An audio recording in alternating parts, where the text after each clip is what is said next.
A packed bus. A young man humiliates his mother in front of strangers until a silent military veteran intervenes, telling a story that changes everything. What happened next left everyone speechless. The city bus was full, every seat occupied, and the aisle crowded with standing passengers, each gripping the metal poles for support. It was just another typical late afternoon in Birmingham, Alabama, with the heavy air filled with the smell of diesel and the endless murmur of conversation creating an ambient noise everyone had grown used to. In one of the middle rows sat a young man in his early 20s, sharp-featured and exuding entitlement. His voice pierced the hum of the bus. "How could you forget that, Mum? Seriously, it's embarrassing," he snapped, his hands flailing. Beside him, his mother, an elderly woman with silvery hair and kind but weary eyes, nervously fiddled with the strap of her purse, avoiding the gazes of the others. "I'm sorry, Andrew," she whispered, barely audible. "I thought I put it in the bag before we left." Andrew groaned loudly, throwing his head back as if the world were conspiring against him. "You always do this. It's like you can't keep track of anything. No wonder Dad got frustrated with you." A ripple of gasps passed through the passengers who could overhear him. A woman seated nearby shot a disapproving look while a man in the back mumbled something under his breath, but no one dared intervene. Not yet. At the rear of the bus, a tall black man sat straight, his hands resting on his knees, his military uniform crisp. His name tag read Gaines, but no one paid much attention to it. His presence was quiet, yet commanding, and the rows of medals on his chest spoke of years of service. His face, however, remained unreadable. As Andrew's voice grew louder, reprimanding his mother for a forgotten item, Gaines' eyes flicked toward the scene, his expression impassive. His jaw tensed, barely noticeable, but it was there. The mother's hands shook slightly as she adjusted her glasses, her face reddening with embarrassment. "Please, Andrew, not here. Let's talk about it later." Andrew snapped back, his voice booming across the bus for everyone to hear. "You don't get it, do you? You ruin everything." No wonder. The tension in the air was thick, and several passengers exchanged uncomfortable glances. One teenager pulled out her phone, pretending to scroll but clearly angled to catch the drama unfolding. No one intervened, but the air was electric, everyone waiting for something to break the silence. From his seat, Gaines exhaled slowly, the sound cutting through the growing tension. His gaze lingered on the elderly woman before shifting back to Andrew. He leaned back slightly, his posture still composed, yet his body exuded quiet intensity. The rest of the bus felt like it was holding its collective breath, wondering who would act first. Andrew's voice climbed higher, every word sharper than the last. The other passengers shuffled in their seats, and the once hushed conversations faded into silence. The bus, once a simple space, now felt stifling, the air heavy with Andrew's insults. "Can't you do anything right?" Andrew sneered, leaning closer to his mother, who shrank further into her seat. "You're so useless sometimes." The elderly woman flinched, but said nothing. Her hands gripped her purse tightly, as if it were her only anchor. She stared at the floor, her lips pressed tightly together. This wasn't the first time she'd endured her son's cruelty, but the public humiliation stung more than usual. Her shoulders slumped further, as if trying to disappear into herself, to hide from the hurtful words and stares. A man in his 30s, standing near the front of the bus, adjusted his tie and stole a glance back. His face was a mixture of indignation and hesitation, unsure whether to speak up or stay silent. The woman sitting beside him whispered, "Someone should say something," but no one moved. Not yet. At the back of the bus, Gaines shifted slightly in his seat. His dark, piercing eyes remained fixed on Andrew, studying him with an intensity that was neither anger nor judgment, but pure, focused curiosity. His calmness contrasted sharply with the rising tension. Gaines didn't say a word, but the weight of his silence felt palpable, as though he was waiting, watching for the right moment to intervene. Andrew's voice cracked as his anger grew. "You know this is why Dad left. You're a mess. Always have been," he yelled, his words harsh and cutting. The impact of his words was felt all over the bus as they landed like a slap, reverberating even to the passengers at the back. The mother's face crumpled, a tear escaping her eye, though she quickly wiped it away, hoping no one noticed. But of course, everyone saw. A wave of discomfort swept through the bus. The passengers, who had been pretending not to listen, now couldn't look away. A teenager, recording the scene on her phone, tapped her friend and whispered, "This is going to blow up online." Her friend shook her head, muttering, "It's just sad." Gaines straightened in his seat, his hands now gripping the edge. His expression remained unchanged, but there was a new energy about him, a quiet resolve as he prepared to act. Andrew, oblivious to the shift in the atmosphere, was about to let out another tirade when a soft yet commanding voice cut through the tension. "Young man," the voice belonged to an older woman seated a few rows ahead. She turned slightly in her seat, her eyes filled with disapproval. "Don't you think you've said enough?" Andrew froze, startled by the interruption. His face twisted into a scowl. "This isn't your business, lady," he shot back, his voice dripping with hostility. But before the situation could escalate any further, Gaines rose from his seat. The mere act of standing up commanded attention. He was tall, his uniform sharp and immaculate, and the calm authority in his posture made it impossible to ignore him. With deliberate steps, he moved toward Andrew. The bus was so silent now that the low hum of the engine was the only sound. As Gaines approached, Andrew seemed to shrink back in his seat, the earlier defiance evaporating under the weight of Gaines's stare. The passengers, who had been waiting for someone to act, now held their breath in anticipation, wondering what would happen next. Gaines stopped a few feet from Andrew, his towering presence casting a shadow over the young man. He looked at Andrew first, then shifted his gaze to the elderly woman, whose cheeks were streaked with tears. Taking a slow, deliberate breath, he spoke in a voice that was deep, steady, and full of authority. "I wasn't going to say anything," Gaines began, his voice calm but firm. "But sitting back and watching this, that's not something I can do." Andrew, momentarily stunned, shot back with his usual bravado. "What are you going to do? Lecture me now?" He sneered, though his voice wavered slightly under the pressure of Gaines's gaze. Gaines didn't acknowledge the outburst. His eyes were locked on the mother, still trembling in her seat. Gaines crouched slightly, leveling himself with the elderly woman's eyeline. "Ma'am," he said softly, "you deserve respect, especially from your own blood."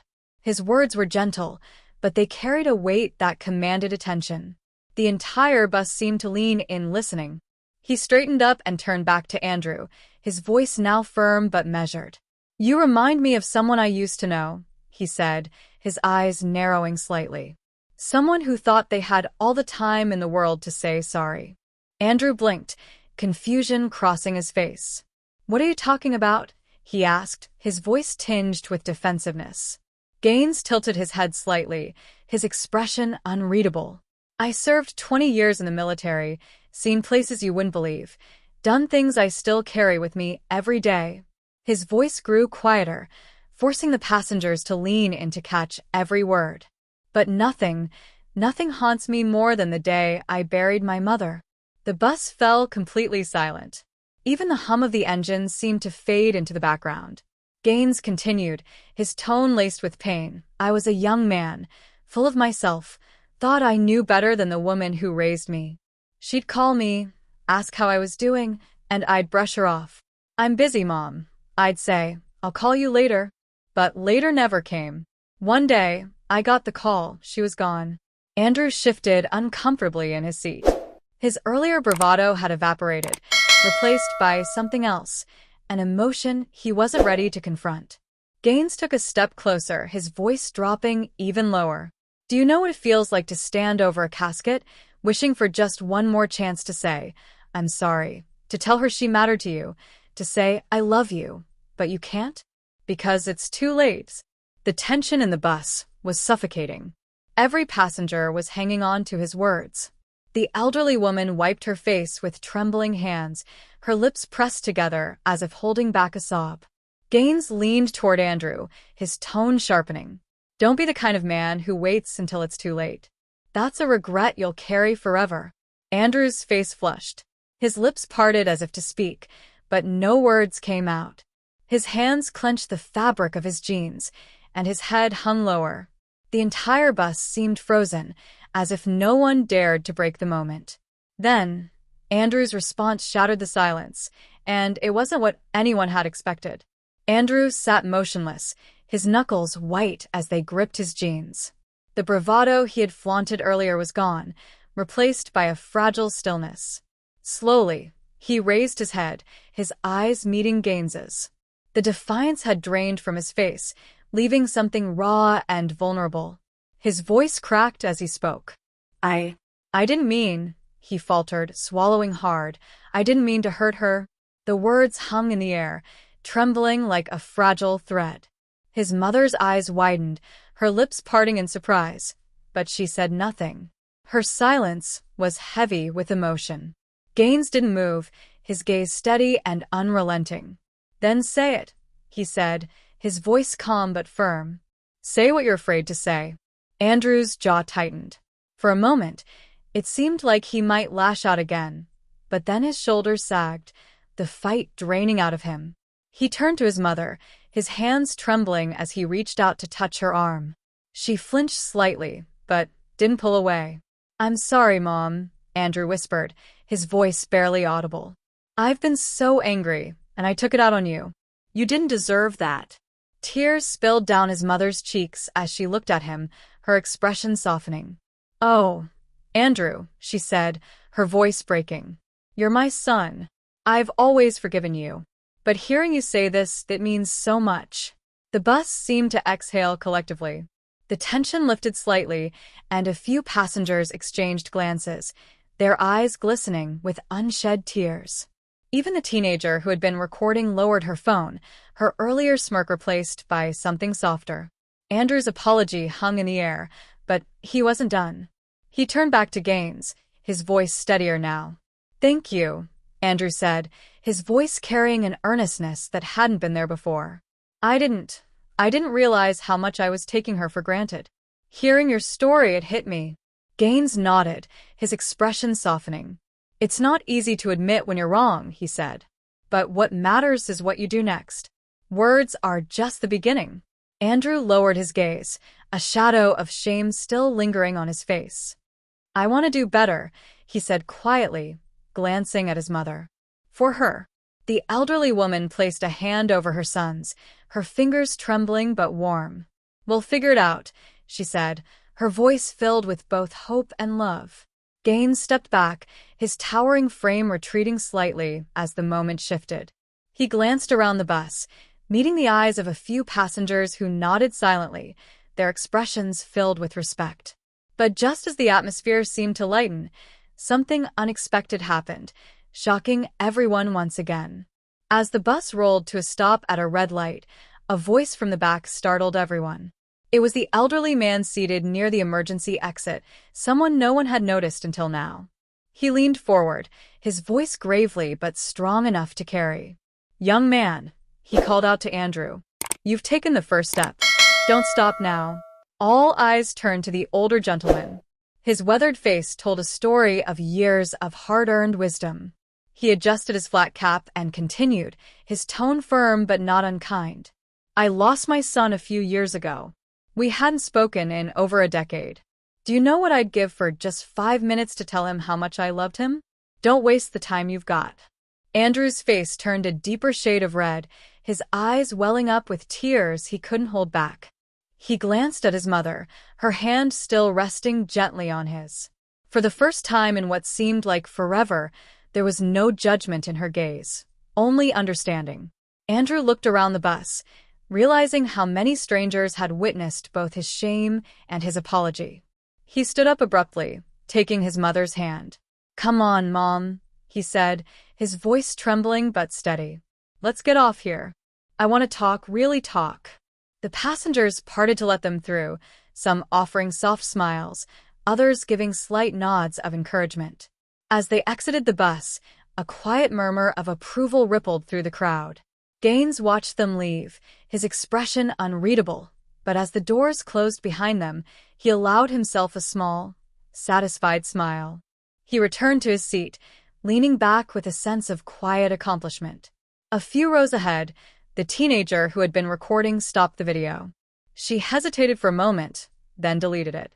"Not everything needs to go online," she muttered to her friend, who nodded in agreement. The bus continued its journey. Though the hum of conversation slowly returned, the atmosphere had changed. People weren't just mindlessly scrolling their phones or staring out the window anymore. They were reflecting on family, on forgiveness, on the fragile, fleeting nature of time. As the bus neared Gaines's stop, the man seated next to him finally spoke. "That was something back there," he said, his voice low. "The way you handled that, it made me think. I haven't called my mom in weeks. I think I'll do that tonight." Gaines smiled faintly, standing as the bus came to a halt. "You should," he said. "One call can make all the difference." As he stepped off the bus and into the afternoon sunlight, the passengers watched him go. His quiet strength had left an impression, one they wouldn't soon forget. The story reminds us that time with our loved ones is precious. The words we speak, whether kind or cruel, carry weight and can shape the bonds we share. Respect, humility, and gratitude are lessons worth learning before it's too late. If this story moved you, take a moment today to reach out to someone you love. Say the words you've been meaning to say. And if you want more stories that inspire and make you think, don't forget to like, subscribe, and share. Let's spread kindness together.